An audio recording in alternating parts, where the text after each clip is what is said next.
Muy bien.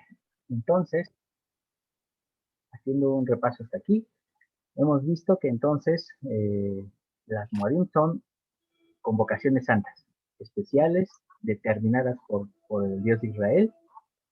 Se establece lugar, se establece tiempo. Vimos como ejemplo la Pascua, en el que incluso se da el día, se dan las condiciones en las que se tiene que preparar, hacer los sacrificios correspondientes. Y entonces estamos entrando a la fiesta de panes sin levadura. Y decíamos que panes sin levadura sí es una fiesta. Ahora voy a compartir solamente de forma muy breve un cuadro que nos va a permitir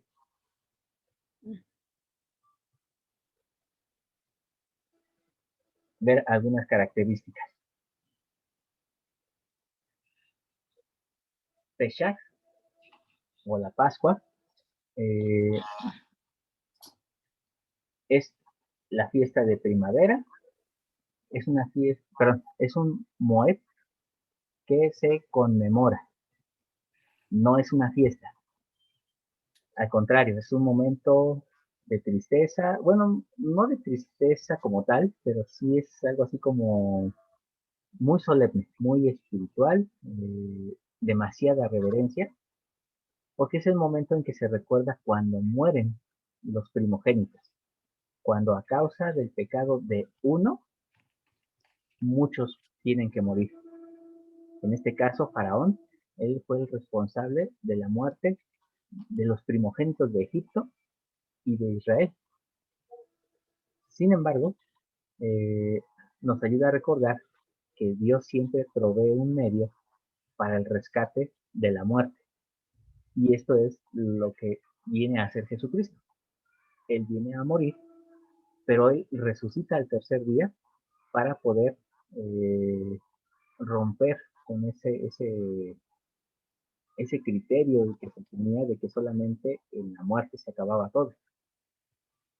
Él es nuestro rescate, Él es nuestra Pascua por la cual nosotros podemos ser salvos de la muerte. En ese sentido, ahora sí podemos decir que todos somos salvos y que nadie puede arrebatarnos la salvación, porque Cristo ha resucitado, también todos seremos resucitados.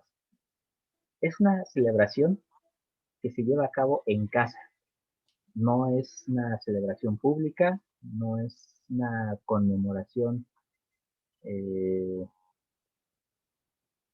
que se vaya pregonando, es algo silencioso, algo reverente.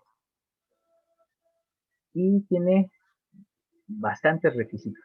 Uno de ellos es que el día 10 del mes de Aviv se tenía que elegir el macho cabrío, buscar que no tuviera manchas, que fuera perfecto, sin defecto, etcétera, etcétera. El día 10 de Aviv es cuando Jesucristo entra a Jerusalén en el famoso día de, bueno, al que nosotros llamamos Domingo de Ramos, pero que en realidad ni siquiera era domingo en aquel entonces. El, el 10 de Aviv es cuando Jesucristo entra a Jerusalén para ser inspeccionado por la gente del templo, por los sacerdotes. Por eso es que en esa semana Cristo tiene enfrentamientos muy fuertes con el Sanedrín, con el sumo sacerdote y culmina con la última inspección que se da cuando es llevado con Caifás, después con Poncio Pilatos, en fin, toda esta preparación del día 10 al día 14 era lo que estaba representando el momento de Cristo antes de morir.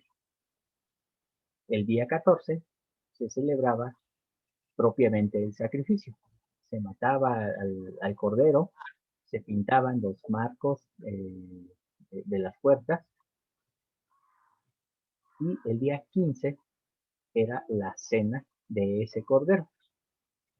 Pero una característica de ese día es que se tenía que acompañar de pan sin levadura, es decir, de matza. Y el cordero debía ser asado, no podía ser cocido, no podía freírse, tenía que ser totalmente asado. Si algo sobraba, entonces se tenía que echar al fuego y quemarlo hasta convertirlo en ceniza. Y era un periodo para recordar. ¿Recordar qué? La liberación. Y esto es muy diferente al Hamatzot. Se llama Chak Hatmatzot. Chak significa fiesta. Este sí es un día de fiesta. Y el Hamatzot se refiere a sin levadura. Es en el periodo de primavera. Es una fiesta, como les decía, y duraba 7 días. El primer día de esta celebración era un día solemne, era un Shabbat. Entonces, aunque cayera en miércoles, se celebraba como un Shabbat. Y entonces esto nos lleva a recordar qué debemos de hacer en Shabbat. Así se comienza esta fiesta. Y el último día, el séptimo día de esta fiesta, también era un Shabbat. Como les decía, estos Shabbat también se les conoce como Shabbat altos, porque están fuera del Shabbat semanal. Estos días comenzaban precisamente del día 14 hasta el día 21 y se concluía con una ofrenda encendida. ¿Qué significa una ofrenda encendida? Más adelante veremos las ofrendas cuando veamos precisamente los tipos de ofrendas en el tabernáculo, pero técnicamente esta ofrenda se tenía que consumir en su totalidad.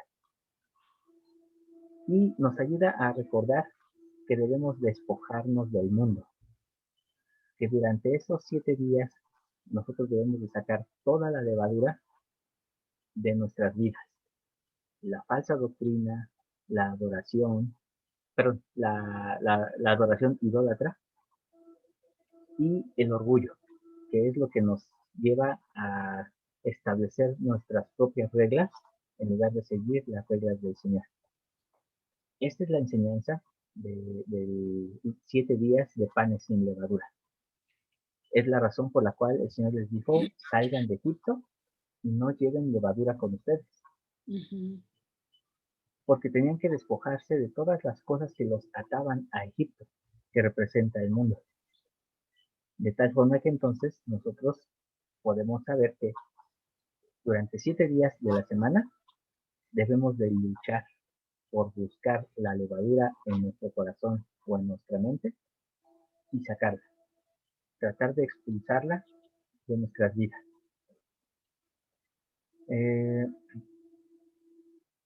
Como les decía, pues se comienza de forma solemne, pero durante esos 7 días se podía hacer fiesta. Ahora, ¿qué ocurre en la vida de Jesucristo y de sus discípulos? Como sabemos, Cristo resucita al tercer día.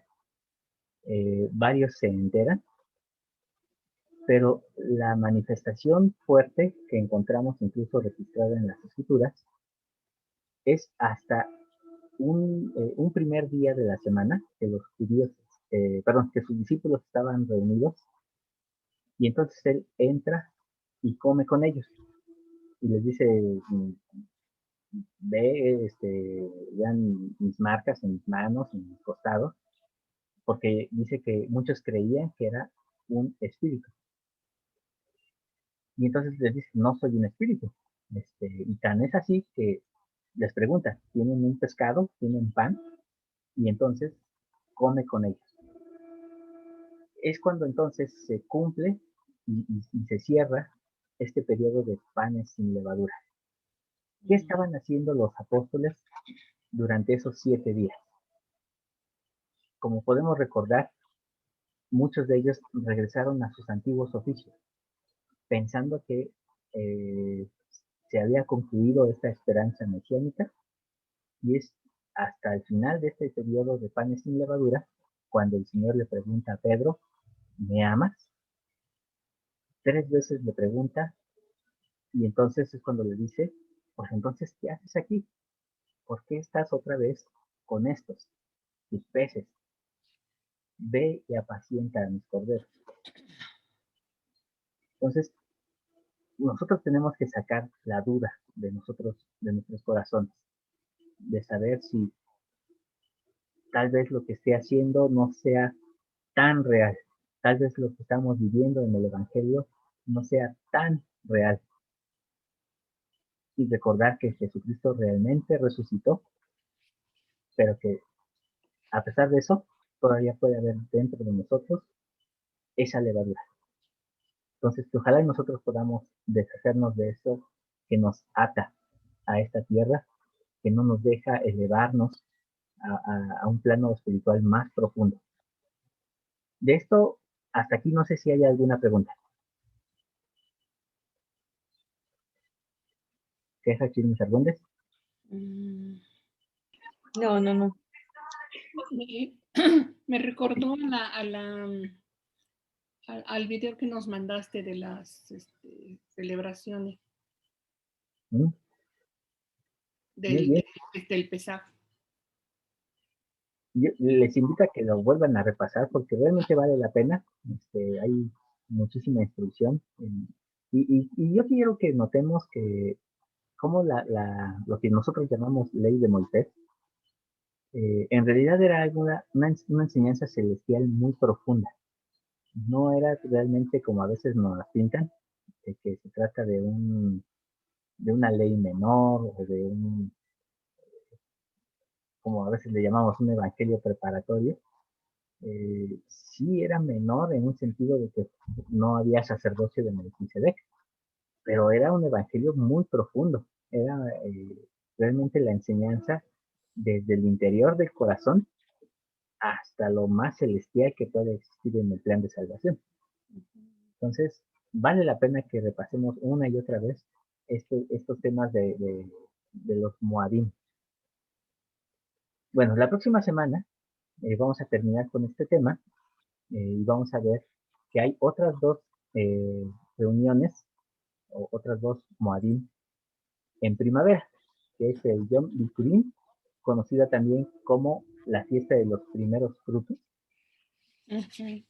el Chak Shavuot, es decir, la fiesta de las semanas, que nosotros conocemos como el día de Pentecostés.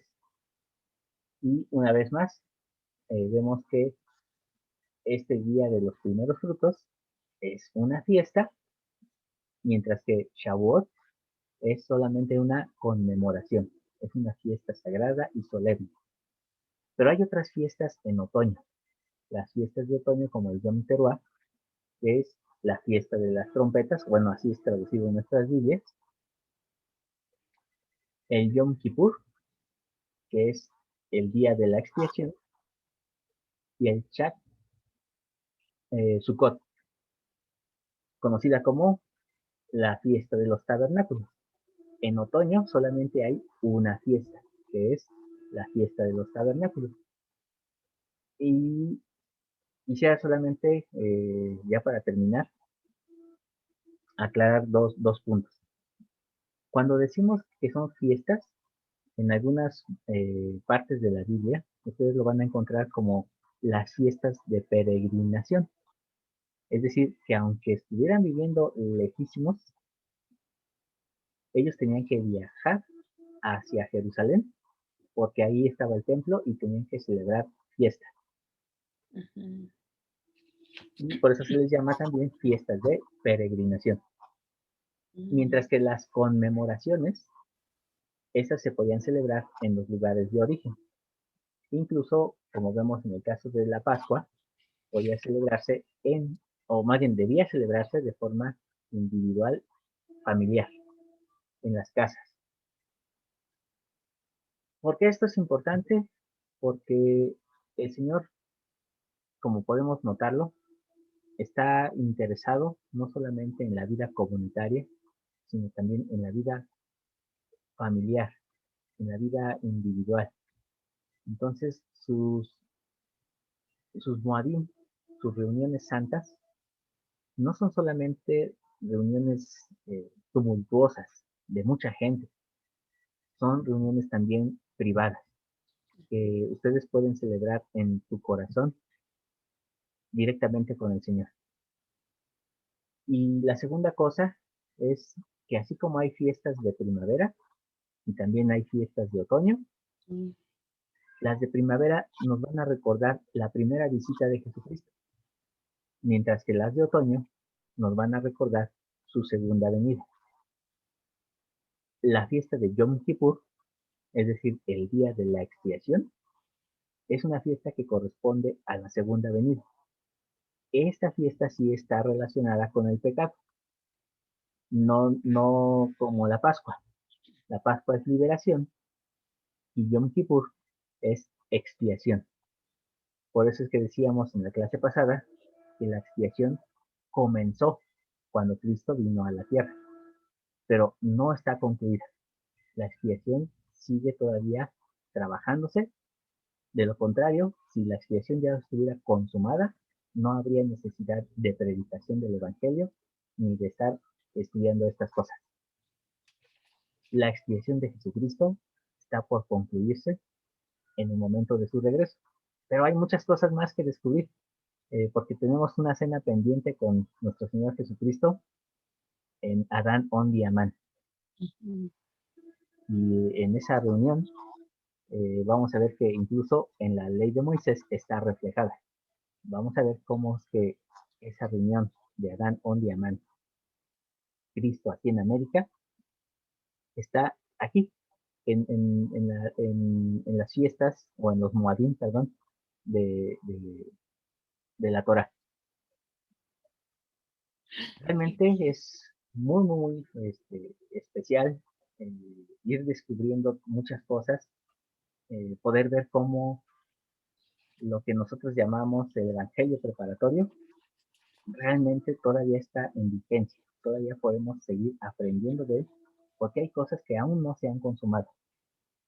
Entonces, mientras no esté todo consumado, no podemos decir que ya se ha acabado la Torah o lo que llamamos ley de Moisés. Realmente ese término, ley de Moisés, es muy equivocado, pero sabemos que es algo que se emplea para distinguir entre la ley que dio en el Antiguo Testamento y la ley que se da en el Nuevo Testamento. No hay gran diferencia, es solamente una restauración. La diferencia entre la ley de Moisés y la ley de Cristo es solo un mandamiento. Y yo sé que algunos de ustedes saben cuál es. No sé si alguien lo sabe, que quiera compartirlo. ¿Cuál es el único mandamiento que es diferente?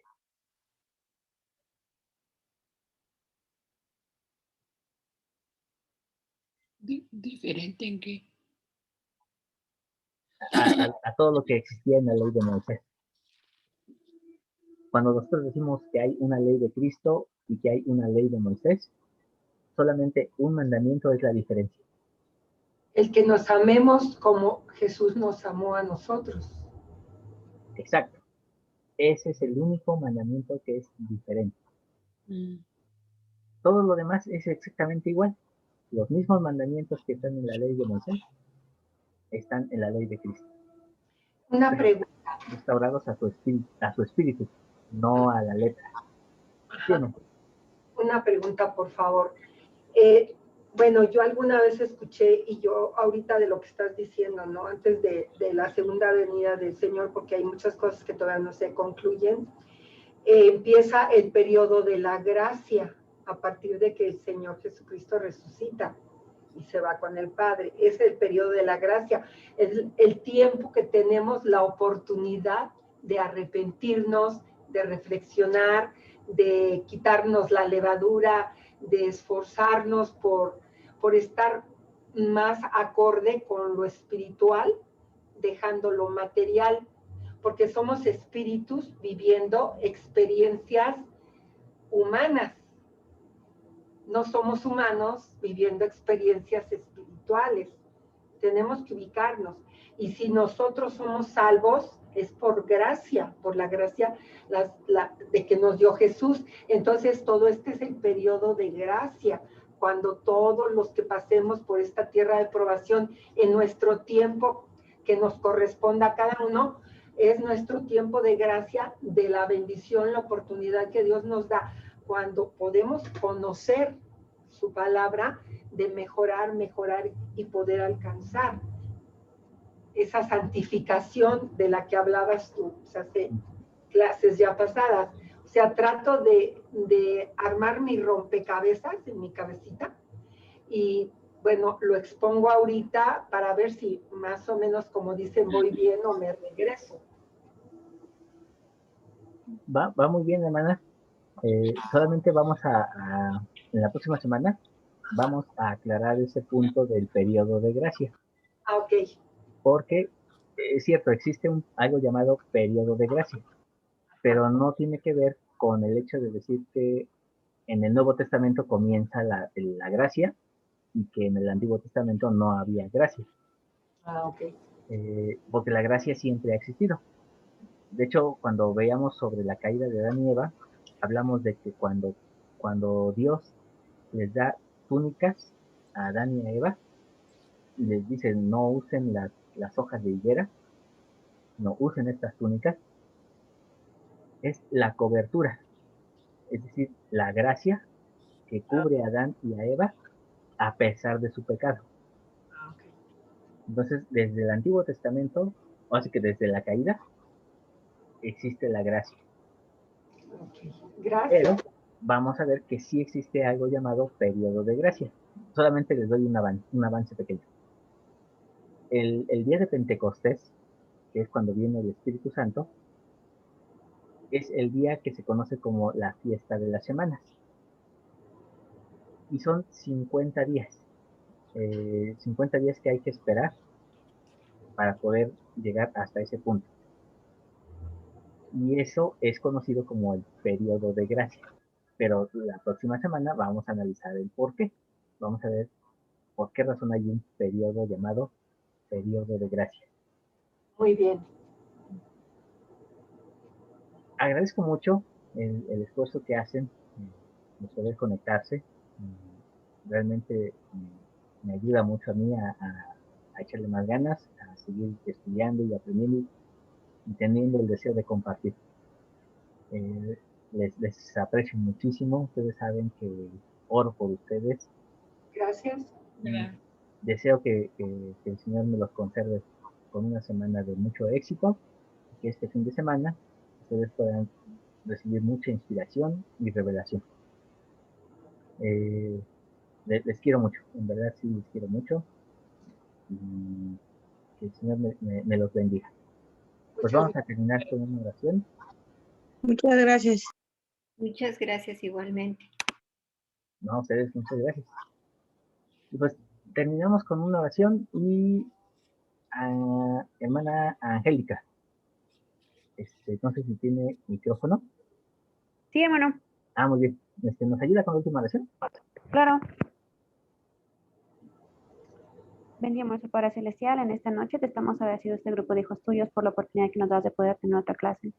Te agradecemos porque podemos conocer tu evangelio y porque podemos tener un hermano que nos pueda explicar todas las cosas que no te conocemos. Pero te queremos pedir que por favor nos bendigas para que tu Espíritu nos pueda guiar y nos pueda ayudar a abrir nuestro entendimiento y comprender más las cosas de tu evangelio y comprenderlas más acerca para poder aplicarlas a nuestras vidas. Padre, te queremos pedir que por favor nos bendigas para que en esta noche podamos descansar y podamos tener buenos sueños y podernos levantar con bien el día de mañana. Esto es lo que te queremos agradecer y pedir. Lo hacemos en nombre de Jesucristo. Amén. Amén. Amén. Pues a cenar rico y a dormir. Gracias. Gracias. Buenas Gracias. noches. Nos vemos. Cuídense mucho. Les mando un abrazo. Gracias. Gracias, bye. Gracias.